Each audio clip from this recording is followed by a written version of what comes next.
अस्सलामुअलैकुम। Straight talk में खुशामदीद। आपके साथ मैं हूं आयशा बख्श।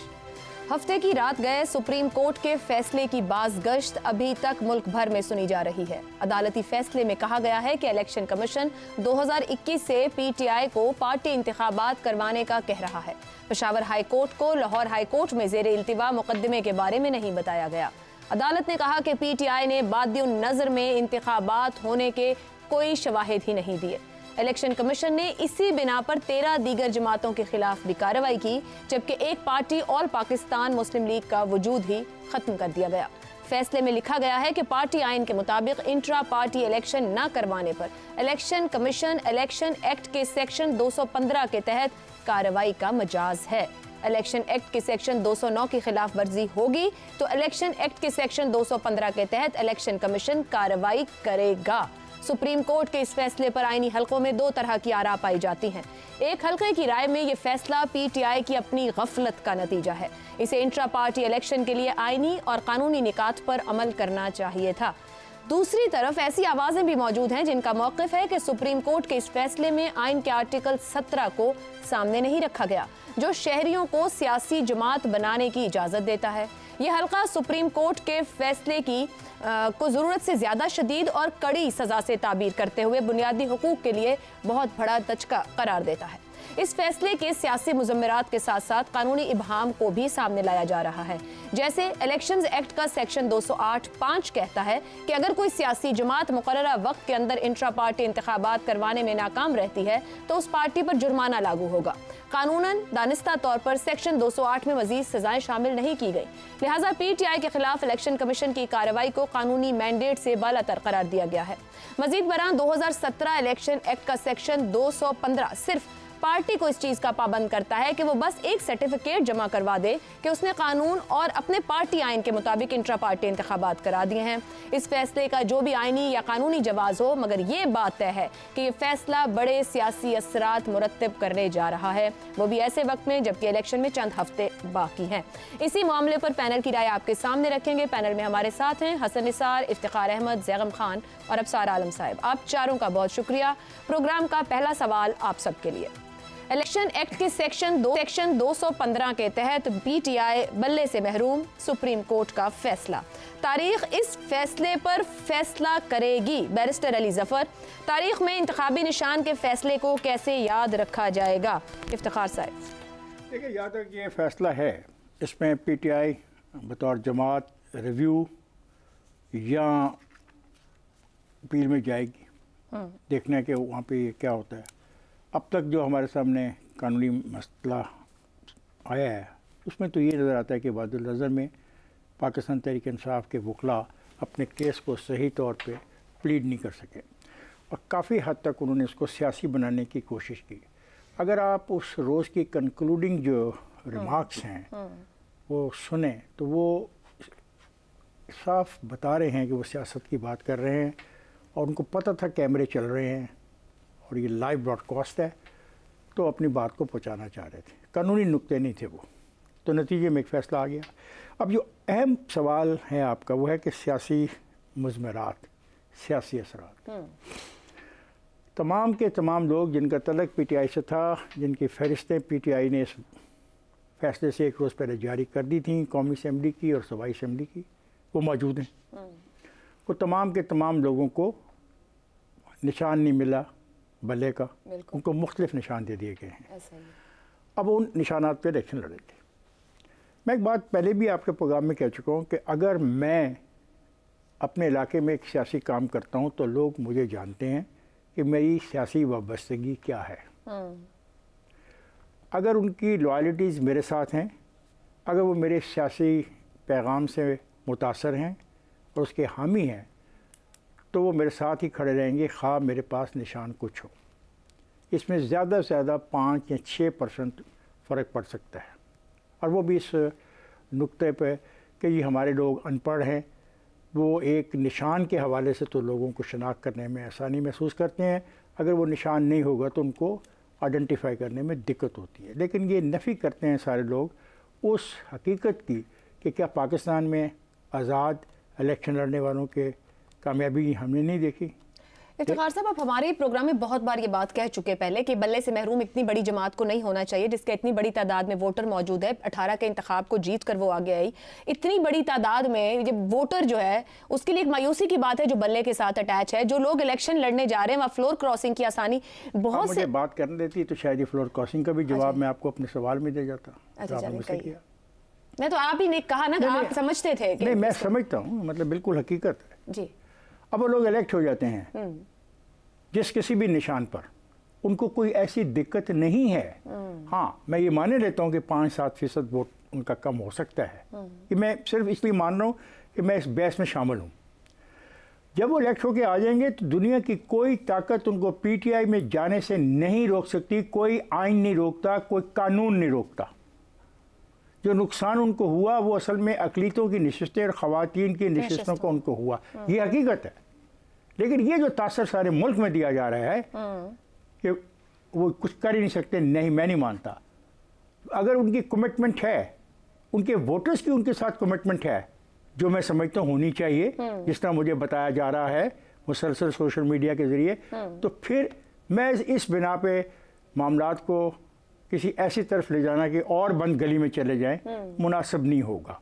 और फिर उनके पास हक है इसका रिव्यू का भी और अपील का भी। जब तफसीली फैसला आएगा वो तो कह दिया वो जाएंगे। तकनीकी बुनियादों पर भी ये फैसला आप समझते हैं कि दुरुस्त है, बहुत बड़ी सजा लफ्ज़ है तकनीकी का लफ्ज़ मैं मानता ही नहीं। अच्छा, ठीक है। मैं कहता हूँ कि जो कानून है, जो एक्ट है, उसकी जब वायलेशन करेंगे बिल्कुल, और फिर वायलेशन करके एक अदालत से जाके अपने हक में फैसला ले आएंगे, तो जिस इदारे के खिलाफ वो फैसला लेके आए, उस इदारे के लीगल डिपार्टमेंट ने ये फैसला किया, उसके लीगल विंग ने ये फैसला किया कि वो इसको सुप्रीम कोर्ट में चैलेंज करेगी। और फिर जो कुछ भी सुप्रीम कोर्ट में 2 रोज़ होता रहा, वो वाशगाफ अल्फाज से आप लोगों तक पहुंचा, वो आपके सामने है।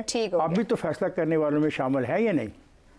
हम तो सर फैसले पे फिलहाल बात कर रहे हैं और सवाल उठा रहे हैं क्योंकि इंतखाबात में चंद हफ्ते हैं। हसन निसार साहब और ये पीटीआई बल्ले से महरूम हुई है जो इंतखाबी निशान है, और उनके ख्याल में कि ये एक उनसे लेवल प्लेइंग फील्ड तो दूर की बात है, फील्ड भी ले ली गई है। आपके ख्याल में तारीख में ये फैसला कैसे याद रखा जाएगा? क्योंकि बैरिस्टर अली जफर कहते हैं कि तारीख इस फैसले का फैसला करेगी।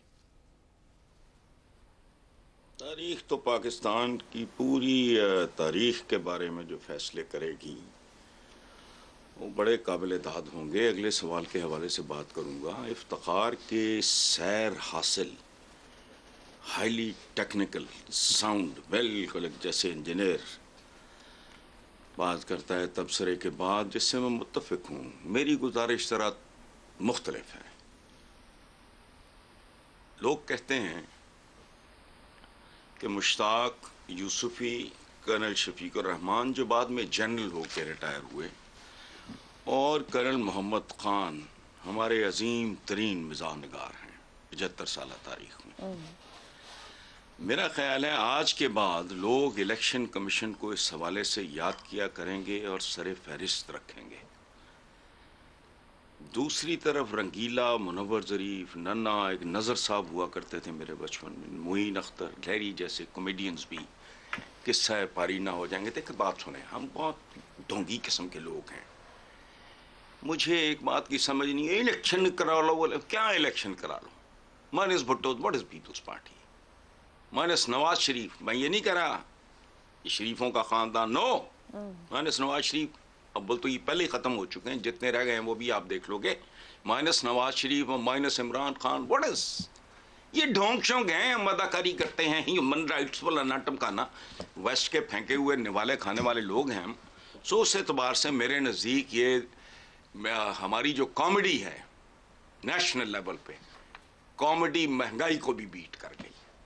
बस मेरा यही था। हसन निसार साहब, लेकिन मेरा इस पे फिर एक और सवाल है। आप जिसको कॉमेडी कह रहे हैं, मैं जरा सियासी जमातों में फिर संजीदगी से एक सवाल उठाना चाहती हूँ। 58(2)B के तहत हुकूमतों की बरतरफी हुई तो कुछ सियासी जमातों ने शादियाने बजाए, उसके बाद अदालती फैसले पर एक मुंतखब वज़ीर आज़म को भेजा तो एक और सियासी जमात के सरबराह ने कहा कि इस वज़ीर आज़म को अब इस्तीफा दे देना चाहिए।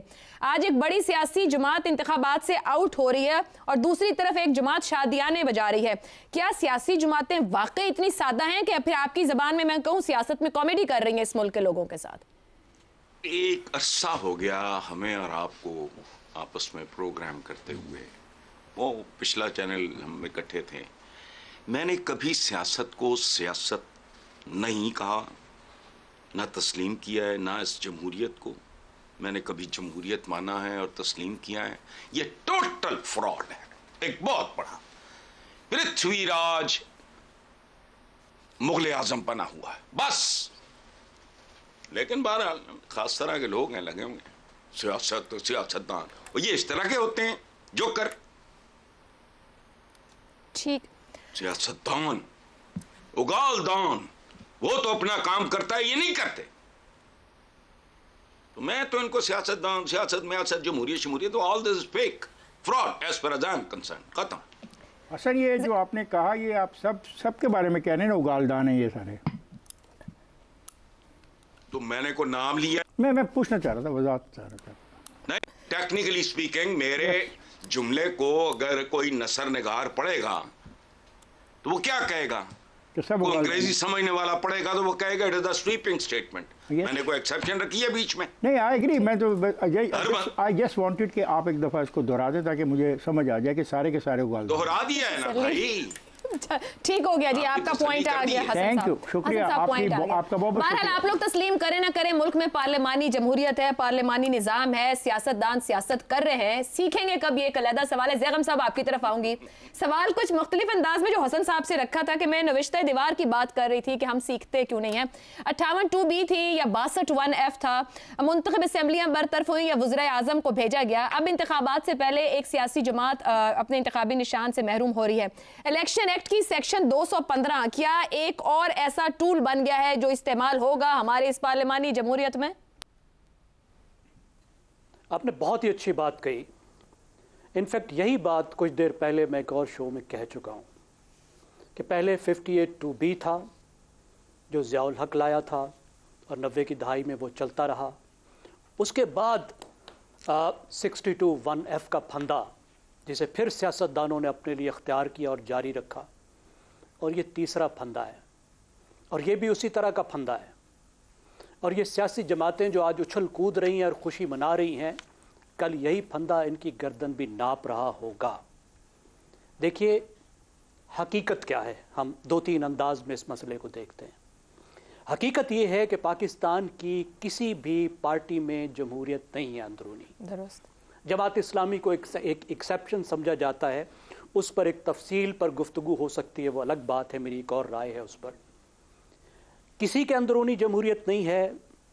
एक रस्मी कार्रवाई होती है, एक खाना पूरी होती है, हमेशा कबूल कर ली जाती है। अभी मुस्लिम लीग नवाज़ ने अपने इलेक्शन अनाउंस किए मरकज़ी, बिला मुकाबला 6 लोग मुंतखब हुए, जिसमें एक भाई, एक बेटी, एक समधी और 3 अजीज़ दोस्त हैं। यह है उनका इलेक्शन, ये है हकीकत।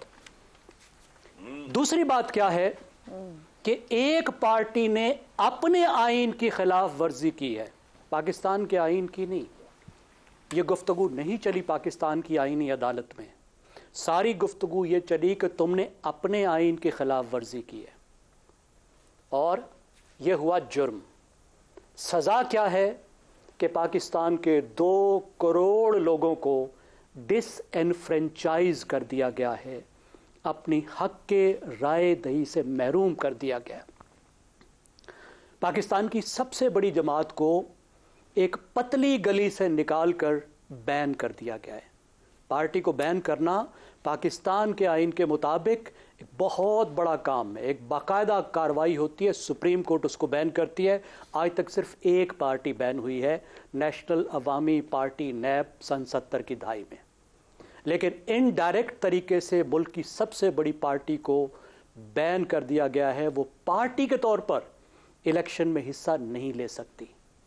उसके वर्कर्स जो हैं, उसके जो उसके उम्मीदवार हैं, वो चूचा, चैनक, बकरी, चिमटा, ये उनको दिए गए हैं, अलाट किए गए हैं उनको सिंबल्स जिनके तहत वो लड़ेंगे इलेक्शन। अब आप ये देखिए कि जो सारी गुफ्तगू थी वो ये थी कि क्या इलेक्शन एक्ट के तहत, मैं बात कर रहा हूं जो आईनी गुफ्तगू हुई सुप्रीम कोर्ट में, कि क्या इलेक्शन एक्ट के तहत इलेक्शन कमीशन किसी पार्टी के इंतखाबात के अंदरूनी मामलात के जा सकता है, उसके आइन के अंदर जा सकता है। और ये बहस पहली दफ़ा हुई और पहली दफ़ा एक पार्टी को उस पर पकड़ा गया। अब मुझे बताइए, उसी तरह है ना जिस तरह 62(1)(f) ज़ियाउल हक ने बनाया था, लेकिन याद अब आया साकिब निसारों को कि ओहो ये भी पड़ा है और इसके जरिए से भी वज़राए आज़म को हम निकाल सकते। दुरुस्त हो गया ज़ैगम साहब। अब इसी पर मेरा एक और पॉइंट इसके ऊपर है आपसे। प्रोपोर्शनेट सजा नहीं है। देखिए, ये पहली बात प्रोपोर्शनैलिटी। सर, मैं प्रोपोर्शनैलिटी को मजीद खोलती हूँ ज़ैगम साहब। अभी इसके ऊपर एक राय ये मौजूद है जो जमात स्क्रूटनी में है कि इसको 4 साल से इंट्रा पार्टी इंतखाबात का कहा जा रहा है। एक जमात 4 साल से जो कि इतने हाई मॉरल सेट करती है पिछले 8-10 साल में, तमाम सियासी जमातों के लिए नहीं, इस माशरे में लोगों के बिहेवियर्स और रवैयों के लिए भी क्रॉस द बोर्ड वो कहती है कि ये मॉरल स्टैंडर्ड्स है, यहाँ पर सब होना चाहिए। उस जमात को 4 साल से एक इदारा कहता है वो अपने इंट्रा पार्टी इंतखाबात नहीं करा पाती है। खुद उस जमात के सरबराह बार बार कहते हैं अदालती फैसले कहाँ खड़े हैं जब वो वजीर आजम बनते हैं, और एक और जमात के सरबराह को हटा दिया जाता है। ये क्या इस मुल्क की बदकिस्मती है कि दायरों का सफर जारी रहना है, या फिर राय यह है कि ये कर्मा है, जो कुछ उस जमात ने बोया वो वहां खड़ी है? या मैं इसे ये कह लूं कि अब की बार हर पार्टी को पूछा जाएगा कि तुम्हारा इंट्रा पार्टी इंतखाब कैसे हो रहा है? आपको नजर आता है कि कोई पॉजिटिविटी है फॉर फ्यूचर इसमें, या ये वो दायरे का सफर है कि हम शायद 4 साल बाद फिर यहीं खड़े हों? देखिए, जो आपने पहला सवाल जो बहुत से उठाए हैं उनका ताल्लुक है अखलाकियात से, मोरालिटी से। वो ऐसे सवालात हैं जो वोटर्स को हर पार्टी से पूछने चाहिए, पीटीआई के वोटर को अपनी पार्टी से पूछने चाहिए। जहाँ तक कर्मा का ताल्लुक है, हमें ये लफ्ज़ भी इस्तेमाल करते हुए झुरझुरी आनी चाहिए। ये खुदा की अदालत के अंदर होने वाले फैसले हैं, ये हमारी औकात से बहुत बड़ी बातें हैं। हमें आइन और कानून की बात करनी चाहिए, रूल ऑफ लॉ की बात करनी चाहिए, प्रोपोर्शनैलिटी की बात करनी चाहिए। मुझे कोई हमदर्दी नहीं इमरान खान से, मुझे कोई हमदर्दी नहीं पीटीआई से, मुझे पाकिस्तान के अवाम से हमदर्दी है। मुझे इस बात से हमदर्दी है कि 2 करोड़ लोगों को सजा दी गई है पार्टी की एक टेक्निकल मिस्टेक की। आप ये कह दें कि भाई अभी जब तक आप ठीक इलेक्शन नहीं कराते आपके पिछले ओहदेदार बरकरार रहेंगे, आप कोई और तरीके से सजा दे दें। आप पूरी जमहूरियत को तलपट कर रहे हैं। नतीजा क्या निकल रहा है कि जो इलेक्शन है उनकी लेजिटिमेसी नहीं, फिर हुकूमत की लेजिटिमेसी नहीं, जमहूरियत की लेजिटिमेसी नहीं, सियासी अदम इस्तेकाम, और उसके नतीजे में माशी अदम इस्तेकाम। क्या ये प्रोपोर्शनेट है? क्या प्रोपोर्शनेट है? जबकि खुद पीटीआई तस्लीम करती है कि हमारे इंट्रा पार्टी इंतखाबात में खराबियां हुई। अब सार साहब, अगर एक जमात, हम बार बार इस प्रोग्राम में बात करते हैं कि जमहूरियत जमातों से शुरू होनी चाहिए, किसी भी जमात में इंतखाबात आइडियल नहीं, मगर अगर हम ये कहें कि एक जमात अपने आइन का ख्याल नहीं करी बट निज़ाम को मुल्क के आइन का पहले सोचना चाहिए, कहीं से हम दुरुस्ती की तरफ जा सकेंगे? कहीं ऐसा दिखता है कि पीटीआई को वाकई कौमी सियासी धारे से आउट कर दिया गया, वाकई पीटीआई ने नॉन सीरियस लिया उन तमाम हालात और मामलात को जो 2-2.5 साल से सबको एक नेकेड आई से नजर आ रहे थे कि किधर जा रहे हैं? पिछले 3 दिन से मैं देख रहा हूं एक नौहा बरपा है, शाम गरीबा मनाई जा रही है मुसलसल इलेक्ट्रॉनिक मीडिया पर, सोशल मीडिया पर, जैसे कि पहली दफ़ा पूरी कायनात की तारीख में इतना बड़ा जुल्म हो गया और पाकिस्तान में हुआ, एक सियासी जमात से उसका सिंबल वापस ले लिया गया। सब कन्वीनियंटली भूल जाते हैं कि यही काम मुस्लिम लीग नून के साथ भी हो चुका है, पाकिस्तान पीपल्स पार्टी के साथ भी हो चुका है, अब पीटीआई के साथ हुआ है। इसका ये मतलब तो नहीं है कि कोई विशेष साइकिल को सपोर्ट कर रहा है, लेकिन सिर्फ याद करवाना चाहता हूँ कि इस पे इतनी तकलीफ़ कि मुझे वजह कुछ समझ नहीं आ रही कि क्या लाडलापन है, क्या सॉफ्ट कॉर्नर है, क्या ये इशू है कि हम चूज़ करते हैं कि किसको सज़ा देनी है और किसको सज़ा नहीं देनी। ये लाडला है इसको सज़ा ना दें, ये नहीं लाडला इसको सज़ा दे दें, या ये आज का लाडला है इसको सज़ा ना दें, ये कल का लाडला था इसको सज़ा दे दें। ये जो हमारी दोगली पॉलिसियाँ हैं ना, ख़ास तौर पे हम जो टीवी चैनल पे बैठते हैं, जो सोशल मीडिया इस्तेमाल कर रहे हैं, ये मुझे बहुत इस पे ऊपर एतराज़ है। इस जो कुछ हुआ है ना, 2 करोड़ वोटरों से उनका हक के रायदही ले लिया गया, ये पहली दफ़ा नहीं हुआ, ऐसे बहुत बड़े बड़े जुल्म हो चुके हैं। बांग्लादेश जो अब है मशरकी पाकिस्तान के पूरी अवाम के वोट डल गए। ये 2 करोड़ तो हवाई बातें हो रही है ना, 1 करोड़ 75 लाख पड़ा 2018 में, जिसमें पूरी रियासत के हर इदारे ने अपने जिस्म के हर हिस्से का जोर लगा के वो संदूक चिड़ियाँ या संदूकें भरे। तो फिर 1 करोड़ 70 के 75 लाख पड़ा, और अभी हमने खुद ही तरक्की करके उसको 2 करोड़ और पता नहीं कितने लाख बना दिया है। अभी आया कुछ नहीं। संदूकचियों में से मशरकी पाकिस्तान में अवामी लीग जीती, निकले वोट, हमने कहां फेंका उनको? हमने कलकत्ता में फेंका उनको। हमने वहां पे पल्टन ग्राउंड में उन वोटों को दफना दिया। ये हमारी तारीख है। और आज वो जो कुछ किया, ये 2 करोड़ लोगों का तो हमें बड़ा एहसास है, बाकी 25 करोड़ का एहसास क्यों नहीं है, जिनको पिछले 12-14 साल से बेवकूफ़ बनाया जा रहा है मुसलसल कि ये मसीहा है, ये अखलाकियात के आला तरीन मयार पे पूरा उतरता है, ये सादिक और अमीन है, ये कोई गलत काम नहीं करता। लेकिन हमने देखा, अब मैं आपको फैक्ट्स बता रहा हूँ, ये अखलाकी बात है ना, मैं इसके आपको फैक्ट बताता हूँ, इसके बाद मैं ज़रा सी बात करूँगा सियासी और कानूनी पे। अखलाकी मयार ये है कि आप दूसरों को कहते बुरे हैं, मैं अच्छा हूँ, ओके फाइन, मान लिया। 2017 में आपकी मियाद ख़त्म हो गई 4 साल की। 2017 में आपके आखिरी इलेक्शन हुआ पीटीआई के, 4 साल की मियाद 2021 में ख़त्म हुई, या 2024 है, तीसरा साल शुरू हो गया है। कुछ 6 रिमाइंडर और शो कॉज नोटिस दिए हैं इलेक्शन कमीशन ने, इस इलेक्शन कमिश्नर से पहले वाले इलेक्शन कमीशन ने भी दिए।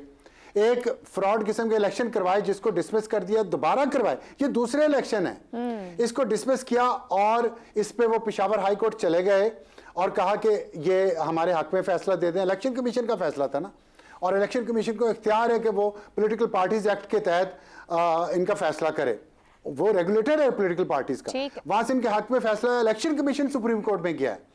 लेकिन हमारा सारा प्रोपेगेंडा इस वक्त एक चीफ जस्टिस काजी फायद ईसा के खिलाफ है। क्यों? क्या आपको इसमें बदनीयती नजर नहीं आ रही कि चीफ जस्टिस काजी फायद ईसा कहां पे आ गए? 3 मेंबर बेंच था, बाकी 2 मेंबर उसमें आजाद नहीं थे। तो इलेक्शन कमीशन गया है सुप्रीम कोर्ट के पास, सुप्रीम कोर्ट ने 100 वोटर नहीं लिया, और ये वो सुप्रीम कोर्ट है जिसने अभी 2 दिन पहले पीटीआई के हक में फैसला दिया, फिर उससे पहले उनको इलेक्शन की डेट लेके दी 8 फरवरी की, जो पीटीआई की पिटीशन थी।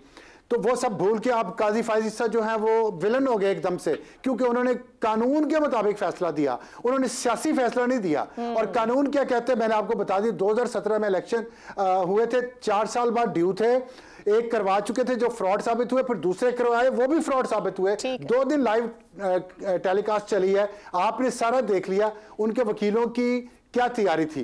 और उसके बाद सबने देखा, तभी मैंने 62 के फैसले का हवाला दिया जिसपे खुद पीटीआई सरबराह ये कहते रहे माजी में कि माने फैसलों को। 1 मिनट जी, मुझे 1 मिनट, मैं पीटीआई के सरबराह की बात ही नहीं कर रहा, छोड़ दे उन्होंने जो कहा। मैं आपको इस वक्त कानूनी बात बता रहा हूं कि ना कागजात नामजदगी का कोई सबूत था उनके पास, बिल्कुल ना ही उनके पास वो जो पैसे जमा करवाए हैं, उन्होंने कहा कैश जमा करवाए हैं। अब कैश पे ये पूरी दुनिया में कहीं और ऐसी मिसाल होती, ब्लैक मनी मतलब पॉलिटिकल पार्टी के साथ क्या होता है जो कैश में लेन देन कर रही है, ना उनके पास अकबर एस बाबर को निकाले जाने का कोई सबूत था। तो फिर क्या किया आपने? आप दूसरों की तो आंख का तिनका भी नजर आता है, अपने आप शतीर छुपा के बैठे कि मैं लाड़ लूं, मुझे कुछ ना कहा जाए। दूसरी तरफ एएनपी की मिसाल दी जाती है, एएनपी के 4 साल पूरे हुए,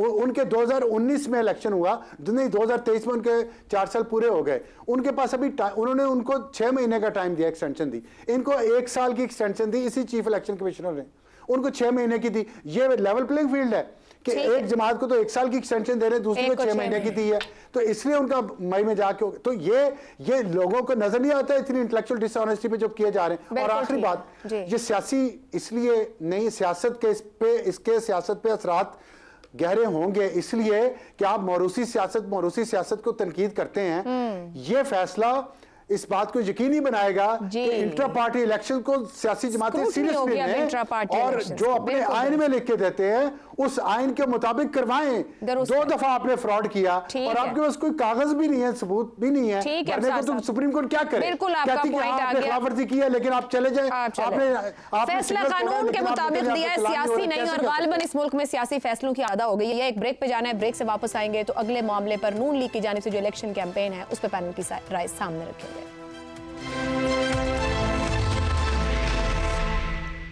प्रोग्राम में एक बार फिर खुशामदीद। मुस्लिम लीग नून की रहनुमा मरियम नवाज ने इंतखाबी मुहिम में फाल होते हुए आज ओकाड़ा में बड़े जलसे से खिताब किया। मरियम नवाज ने कहा कि आज नवाज शरीफ और अवाम पर जुल्म करने वाला एक एक जालिम चुन चुन कर अपने इबरतनाक अंजाम को पहुंच रहा है और ये इंतकाम उनसे मुस्लिम लीग नून नहीं कुदरत का निज़ाम ले रहा है। उनका कहना था कि कुदरत की अदालत ने पाकिस्तान और नवाज शरीफ पर होने वाले जुल्म का आज खुद नोटिस ले लिया है। मरियम नवाज ने कहा कि किस तरह ये बुज़दिल दुम दबाकर जूतियां छोड़कर भागे हैं। इस्तीफे पर इस्तीफा आ रहा है, बड़ा शोर मचा रहे हैं कि हमारा इंतखाबी निशान हमसे वापस ले लिया गया है। आपसे किसी ने कोई निशान वापस नहीं लिया। कौन सा निशान? इमरान खान का नाम लिए बगैर मरियम ने कहा कि तुम्हारा इंतखाबी निशान वो डंडा था जो तुमने अपने हाथ में पकड़ा हुआ था, वो डंडा जो तुमने पाकिस्तान की रियासत पर चलाया, पाकिस्तान के अवाम की रोटी पर चलाया। चीफ ऑर्गेनाइजर मुस्लिम लीग नून का कहना था कि तुम्हारा इंतखाबी निशान वो घड़ी होना चाहिए था जो तुमने चोरी की है, या वो पेट्रोल बम होना चाहिए था जो तुमने चलाया।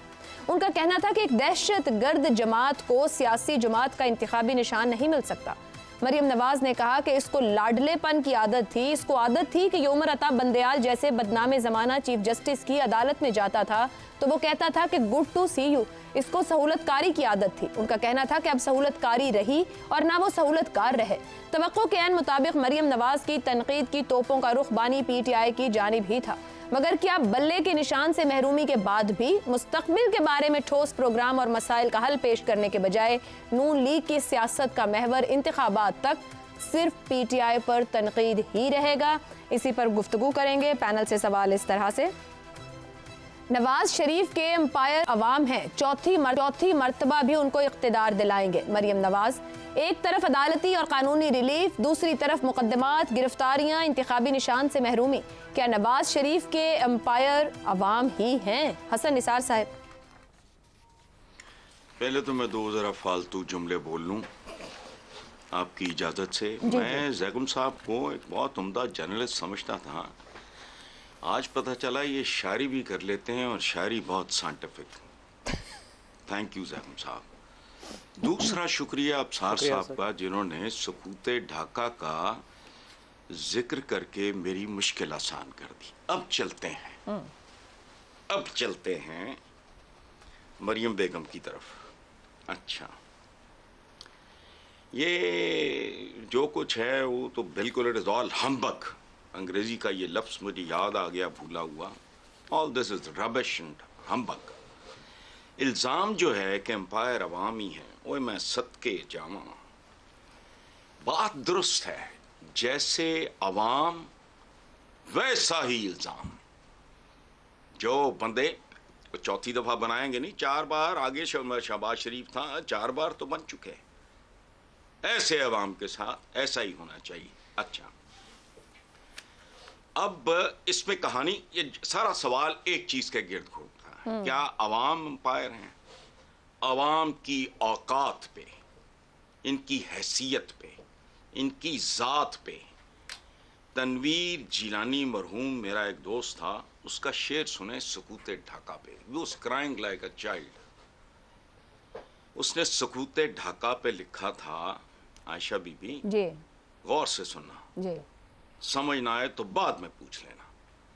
गली गली में हुआ मेरी हार का ऐलान, गली गली में हुआ मेरी हार का ऐलान, मेरी हार का ऐलान। ये कौन जाने कि मैं तो बिसात पर ही ना था। अवाम ने एम्पायर क्या होना है, एम्पायर शम्पायर तो छोड़ो, ये बेचारे तो कभी हकीर तरीन मोरे भी नहीं रहे।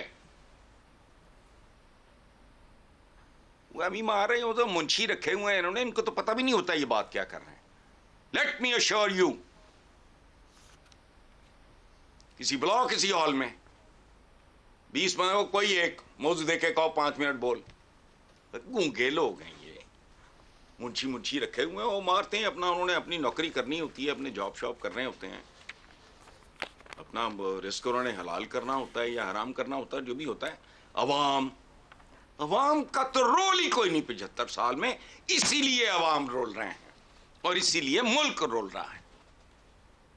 अवाम ही मुल्क होते हैं, अगर वो रोल रहे हैं तो मुल्क रोल रहा है। बाकी जो हो चुका आपके सामने, ये बड़ा कमाल का इन्होंने बीच में जो डाला है ना सकूते ढाका, तो अवाम शवाम कोई नहीं है, ये जहालत ज़दा एक जुमला था। तो इसके लिए भी जिम्मेदार तो फिर यही ठहरे सर। अबसार साहब मैं आपकी तरफ आऊँगी। एक और जो आज उन्होंने अपने खिताब के दौरान जुमला दिया, एक दहशतगर्द जमात को सियासी जमात का इंतखाबी निशान नहीं मिल सकता। सवाल यह है कि सियासी अशराफिया की अगली नस्ल भी हाईजैकर, गद्दार, सिक्योरिटी रिस्क जैसे अलकाबात की सियासत ही जारी रखेगी क्या यहाँ पर? अगर ये जारी रखेंगे सियासत तो फिर यहाँ ना जमहूरियत मजबूत होगी ना सियासत मजबूत होगी। आपने पिछले सवाल में जो हसन निसार साहब से पूछनी थी उसमें ये बात कही है आपने कि क्या ये इमरान खान को ही डिस्कस करते रहेंगे या अपना कोई प्लान भी देंगे। तो मैं ये समझता हूँ कि इन्हें अपना प्लान देना चाहिए कि क्या प्लान है इनके पास, उस पर बहस होनी चाहिए। इसी बात आपने अंपायर की देखें, अंपायर जो है ना, पेट से बड़ा अंपायर कोई नहीं है। और पाकिस्तान की जो मईशत है ना, मईशत से बड़ा अंपायर कोई नहीं है। अब मैं अंपायर की बात पे, ये मईशत की बात पे सोच रहा था। आप अमेरिका दुनिया की सबसे बड़ी मईशत है, जापान दूसरी बड़ी मईशत है, बरतानिया, जर्मनी, नॉर्वे, जितने स्कैंडिनेवियन कंट्रीज़ हैं, इन सबको उठा के देख लें, इंग्लैंड, ये जमहूरी मुल्क है और वहाँ वोट का फैसला मईशत पे होता है, पेट पे होता है कि कितने पैसे मुझे बिलों में देने पड़ते हैं, कितने पैसे मुझे पेट्रोल पे देने पड़ते हैं, कितने पैसों की मेरी ग्रोसरी आती है हर महीने। इस पे लोग फैसला करते हैं कितनी मेरे पास। साहब कतई कलामी की माजरत, मगर हमारे यहाँ मईशत पर नहीं होता। हमने तो अपनी मईशत की हाल देख ली, पिछले साल हम कहाँ थे, डिफॉल्टेड हम थे जहां हम खड़े हुए थे, और एक बड़ी गूंज रही है हमारे यहाँ तो अंपायर की उंगली की। तो वाकई हमारे यहाँ मईशत पर और अवाम के पेट के हिसाब से ही अंपायर होता है। बस मस्खरे और जोकरों के हाथ में हमारी सियासत होगी तो यही होगा ना कि अंपायर और अंपायर भी बहुत खुशी से अपनी उंगली खड़ी कर लेते हैं। तो ये अंपायरों को भी सोचना चाहिए और सियासतदानों को भी सोचना चाहिए कि क्या पूरी कौम को उंगली के इशारों पे निचाना है या कहीं और भी चलना है, कहीं मईशत में भी कोई काम करना है, कहीं इस मुल्क की समत दुरुस्त भी करनी है। ये सोचें ये लोग। और ये बड़ा अच्छा आपने सवाल किया कि ये सोचें, जो भी आता है तब्दीली का नारा लेके या इस मुल्क की हालत बदलने के नारे पे, वो सिर्फ अंपायर की तरफ क्यों देखता है और अंपायर क्यों आवाजें देता है, वो लोगों को पेट को आवाज क्यों नहीं देता। असल अंपायर तो वो है, असल अंपायर तो मईशत है, उस पर क्यों नहीं फोकस करते, क्यों नहीं कहते कि हम मईशत ठीक करेंगे, हमारे पास ये प्रोग्राम है, ये प्लान है। सिवाय इसके एक दूसरे के खिलाफ नारे लगाते रहे, एक दूसरे को बदनाम करते रहे, एक दूसरे का मुंह काला करते रहे, तो मुंह काले हो चुके सबके। बस करें अब एक दूसरे का मुंह काला करना। अब कुछ मईशत की, कुछ पेट की बात कर ले, जैसे पूरी दुनिया कर रही है और जो तरक्की कर गई, हमसे बहुत आगे निकल गए हैं। हम तो पीछे रह गए और हमारा मुकाबला तो इस वक्त अफगानिस्तान से हो रहा है और उसमें भी हम पीछे रह गए। बिल्कुल दुरुस्त जी, एक ब्रेक पे जाना है। बिल्कुल हम पूछना यह है कि कौन सी सियासी जमात इस मंशूर और मैंडेट के साथ आती है कि आगे जाने का रास्ता क्या है या पीछे ही देखना है। एक ब्रेक के बाद ज़ैगम साहब और इफ्तिखार साहब की राय। प्रोग्राम के आखिरी हिस्से में आपको खुश आमदीद कहेंगे। ज़ैगम साहब, आज मरियम नवाज ने जो खिताब किया उसमें बहुत जगह तनकीद की, इस्तीफे पर इस्तीफा आ रहा। उन्होंने कहा नाम लिए बगैर जस्टिस नकवी और जस्टिस एजाज के इस्तीफों पर तबसरा था। क्या जजेस सिर्फ पीटीआई के लिए इस्तेमाल होते रहे या फिर माजी में किसी जज को नून लीग के कहने पर भी इस्तीफा देना पड़ा? देखिए, नून लीग का जो ताल्लुक है जुडिशरी के साथ वो तो बहुत ही पुराना है। जब मियाँ साहब ने अमीरुल मोमिनीन बनने का इरादा किया था तो आपने देखा है कि उन्होंने हर इदारे को लंबा कर दिया था, और जुडिशरी भी वो इदारा था जब उन्होंने सुप्रीम कोर्ट पर भी हमला किया था और जुडिशरी को भी सीधा किया था, और टेप्स भी बाहर आई थी। तो ये तो बात मेरा ख्याल है ये ना करें तो बेहतर है। अभी जो बातें कर रहे हैं, जो पिछले जज कुछ जा रहे हैं, उनको मैं भी पसंद नहीं करता। उन्होंने जिस तरीके से फ़ैसले किए वो बहुत सी उसमें ऐसी बातें हैं जो काबिल एतराज़ हैं। जिस तरीके से हम ख्याल जज बने हुए थे और जिस तरीके से वो कोर्ट को चला रहे थे, उन पर बहुत सी तनकीद हो सकती है। लेकिन अगर हम इसकी बात करें, मुझे इजाज़त दीजिए तेज़ी से दो बातें गुज़श्ता से पैवस्ता। देखिए, असूल पसंद वो होता है जो हर प्रोजेक्ट के सामने खड़ा होता है, और दोगलापन उसमें होता है जो एक प्रोजेक्ट की मुखालफत करता है और दूसरे की हिमायत करता है। और दूसरी बात यह है कि किसी जज के फैसले पर तनकीद, जज पर हमला हरगिज़ नहीं होता। ये हर शख्स का, हर शहरी का आईनी और कानूनी हक है। ठीक हो गया। अब मरियम नवाज साहिबा जो कुछ कह रही हैं और जो बातें आपने बताई, नवाज शरीफ के अंपायर अवाम है जी, कही और वो ये जाहिर होती है कि शरीफ फैमिली के हिस्से मजाक कितनी ज़बरदस्त है। जिस चीज़ को वो ये कानून कुदरत का इंतकाम कह रही हैं, तो कानून कुदरत का इंतकाम क्या उनसे भी लिया जा रहा था? क्या उससे पहले पीपल्स पार्टी से भी कानून कुदरत का इंतकाम था? ये वही बात है कि हम ये बात ना करें तो बेहतर है। अब देखिए, इस वक्त PMLN खुद एक प्रोजेक्ट है, अंपायर की फेवरेट है। तरह तरह से उसको फेवर किया जा रहा है। अगर 2018 में पीटीआई के लिए मैदान हमवार किया जा रहा था, तो 2023 में तो मुस्लिम लीग नवाज के लिए कुश्तों के पुश्ते लगा दिए गए हैं। मद्दे मुकाबिल को छोड़ा ही नहीं गया। पंजाब में तो खास तौर पर रिंग में अकेला पहलवान है, दूसरे पहलवान को खींच के नीचे उतार लिया गया है। बायोमेट्रिक एयरपोर्ट पर हो रही है। सजा याफ्ता जिस वक्त थे उस वक्त जलसायाम कर रहे हैं। नैब खुद वकील बना हुआ है, निगरान हुकूमत में असर रसूख है। ठीक है, इससे ज्यादा क्या सहूलतकारी हो सकती है? दुरुस्त। जो पिछली बात है वो तो पिछली बात है ना जी, माजी के किस्से हैं, तारीख दानों की दिलचस्पी की बातें हैं। हम तो करंट अफेयर्स के लोग हैं ना, हमारा काम तो इस वक्त के प्रोजेक्ट को देखना है, आज की सितम ज़रीफी पर गुफ्तगू करना है। ठीक हो गया, हम कोई तारीख दान थोड़ी हैं। दुरुस्त है, दुरुस्त हो गया जी। जो जैगम साहब बात कह रहे हैं, इफ्तिखार साहब कमेंट कीजिएगा। आज जो है क्या बात की उन्होंने, और यही कह रहे हैं कि आज अंपायर की फेवरेट है और एक प्रोजेक्ट है, तो मुख्तलिफ फिर क्या है? मेरा इससे कोई तलक नहीं। हमारा इशू सबसे बड़ा इक्तिसादी है और हमारा सबसे बड़ा इशू गवर्नेंस का है। गवर्नेंस की मुझे यकीन दहानी कोई नहीं करा रहा कि इस मुल्क में गवर्नेंस आएगी।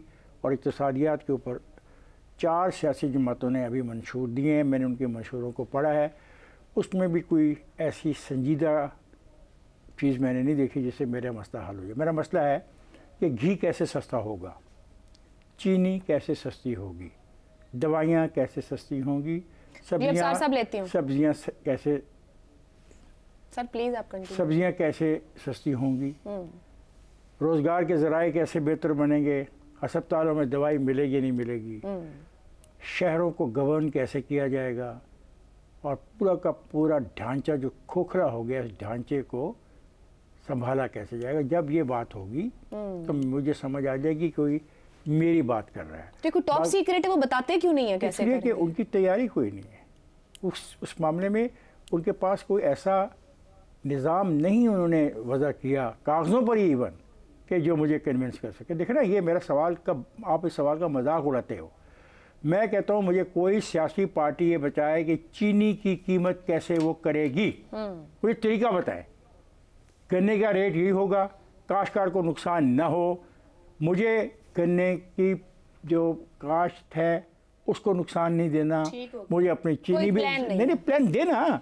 अरे इस किस्म की इस किस्म की तकारीर से मुझे कोई फायदा नहीं है, इसके लिए नहीं मैं कह रहा। मेरा ये क्वेश्चन पाकिस्तान की तमाम सियासी जमातों उनसे भी है जो कह रहे हैं कि ज्यादती होगी, कोई किसी को कह रहा है छीन लेंगे, कोई कहता है किसी को हम मार देंगे, कोई कहता है किसी को लूट लेंगे। ये नहीं है, this is none of my business. मेरा बिजनेस ये है कि लोगों, खुदा के वास्ते हमारे तरफ देखो, हमारे मसाइल का हल मुझे दो, और मेरे एक बात मान लो, मुझे वापस करो लोकल बॉडीज़ कंप्लीट अख्तियारात के साथ। शायद मुझे तुम्हारे तकरीरों में कोई हकीकत नजर आए। अभी तक किसी ने भी ये बात नहीं की, किसी ने इसको अपने एजेंडे पर नहीं रखा। और ये वाहिद तरीका है पाकिस्तान में जमहूरियत को बचाने का और एक नई लीडरशिप को पैदा करने का, वो है मुकामी हुकूमतों के इख्तियार, उनके पावर, और वादा करना कि हम उस पर अमल करेंगे। जी अफसार साहब। जैगम साहब ने एक बड़ी अच्छी बात की है कि अदालत का जो फैसला होता है उस पर फिर तनकीद हो सकती है, इसमें किसी को इख्तलाफ नहीं है। मैं कम अज़ कम मुझे इख्तलाफ नहीं है इस बात पे कि अदालत के फैसले पे तनकीद हो सकती है, होनी भी चाहिए। लेकिन अदालत के फैसले पर तनकीद करें, जजेस को या उनकी ख़वातीन को गालियाँ देना, उन पे उनको तनकीद, उनको धमकियाँ देना, ये ना इंसानियत है, ना अखलाकियात इसकी इजाज़त देते हैं, ना कोई कानून इजाज़त देता है। लेकिन हम देख रहे हैं कि गालियां दी जा रही हैं, गंदी गालियां दी जा रही हैं। पढ़े लिखे लोग, बहुत बड़े बड़े सहाफ़ी, मैं तो हैरान हूँ, वो गालियां दे रहे हैं, ट्वीट्स के जरिए वो गालियां दे रहे हैं। बिल्कुल दुरुस्त अफसार साहब, और ये शायद वो अदम बर्दाश्त का कल्चर है जो हमने बना दिया है, और ये भी बहुत सफर तय कर, ये अनलर्न करना है जो हमने ये अदम बर्दाश्त सीख लिया है। लेकिन गुफ्तगू कंक्लूड करते हुए हसन साहब ने कहा था अवामी मुल्क होते हैं, इफ्तिखार साहब ने कहा कि अवाम के मसाइल का हल निकाल के दें। तो ये यकीनी तौर पर सियासी जमातों को देखना है कि आपके पास क्या प्लान है, क्योंकि अगर मुल्क आज यहाँ है तो अवाम यहाँ है। आपकी कितनी तवज्जो है ये आपका प्लान बताएगा जो आप सामने रखेंगे। आज के प्रोग्राम से इतना ही, मुझे इजाज़त दीजिए, अल्लाह हाफ़िज़।